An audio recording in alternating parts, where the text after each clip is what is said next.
everyone, it's triplemangothreat. Today we're going to talk about a $30 budget commander deck. This is a mono red land destruction / land hate deck. I really recommend this deck if you haven't tried anything like it before, you usually play combat oriented decks and need something new, and you like Group Slug.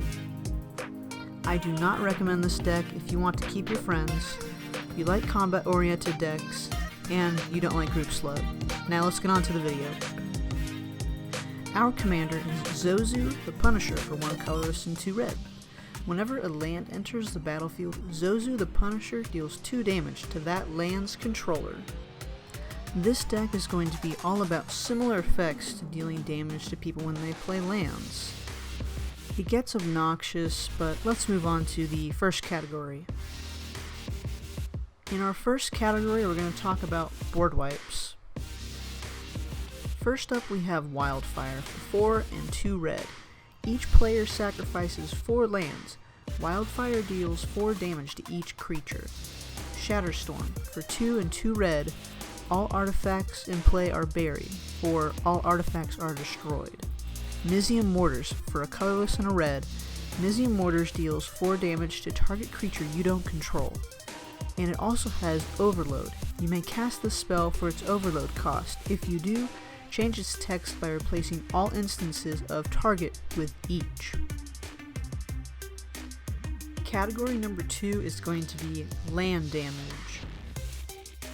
The first card I'm going to talk about is Invader Parasite. For 3 and 2 red, when Invader Parasite enters the battlefield, exile target land.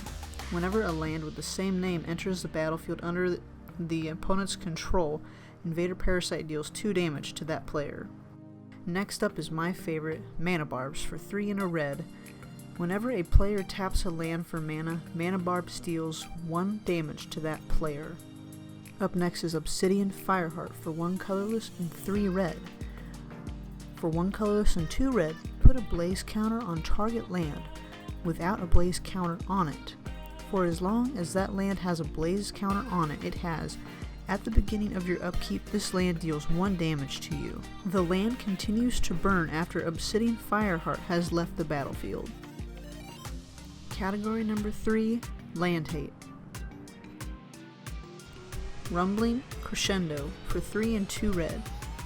During your upkeep, you may put a verse counter on Rumbling Crescendo. For 1 red and sacrificing Rumbling Crescendo, destroy up to X target lands, where X is the number of verse counters on Rumbling Crescendo. Stone Shaker Shaman for 2 and a red. At the end of each player's turn, that player sacrifices an untapped land.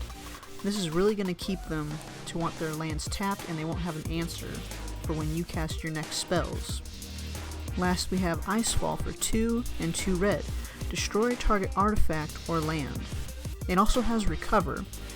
When a creature is put into your graveyard from play, you may pay 2 red. If you do, return this card from your graveyard to your hand. Otherwise, remove this card from the game. Category number 4 is going to be Mana Rocks. So why are Mana Rocks important in this deck? Well, there's a lot of land destruction, and that's going to include our own. So Mana Rocks are going to keep up the pace for us and make up for that lacking. First off, we have for 3 colorless is Pristine Talisman. Tap, add colorless, you gain 1 life. Unstable Obelisk, another one for 3 colorless, is tap, add a colorless. Or you can pay 7, tap it, sacrifice Unstable Obelisk, destroy target permanent. Last we have Pyramid of the Pantheon for 1 colorless. Pay 2, tap, add 1 mana of any color to your pool. Put a brick counter on Pyramid of the Pantheon. Or, tap, add 3 mana of any 1 color to your mana pool. Activate this ability only if there are 3 or more brick counters on Pyramid of the Pantheon. This is pretty much a Gilded Lotus once we have it fully upgraded to our 3 counters. I really like this card. Category number 5 is Card Draw. First up is Neheb, Dreadhorde Champion for 2 colorless and 2 red. Trample. Whenever Neheb, Dreadhorde Champion, deals combat damage to a player or planeswalker, you may discard any number of cards. If you do, draw that many cards and add that much red mana. Until end of turn, you don't lose this mana as steps and phases end. I love cards like this because if I have a junk hand, I can ditch it and hopefully I'll get something much better. Gear per Orrery for 4 colorless. Each player may play an additional land on each of his or her turns. At the beginning of each player's upkeep, if that player has no cards in hand, that player draws 3 cards. Outpost Siege, 3 colorless and a red. As Outpost Siege enters the battlefield, choose Khans or Dragons. Khans. At the beginning of your upkeep, exile the top card of your library until end of turn, you may play that card. Khans is what I'm focusing on here. It may not seem like card draw, and red has a really bad way of card draw, but exiling things and giving you only a turn to cast them, that's red's way of letting you draw cards. Our last and final category is number 6, extra damage. So I did not know Angel's Trumpet actually existed. So for 3 colorless, we have attacking does not cause creatures to tap. At the end of each player's turn, tap all untapped creatures he or she controls that did not attack this turn. Angel's Trumpet deals 1 damage to that player for each creature tapped this way. This has to be my new favorite card for this deck.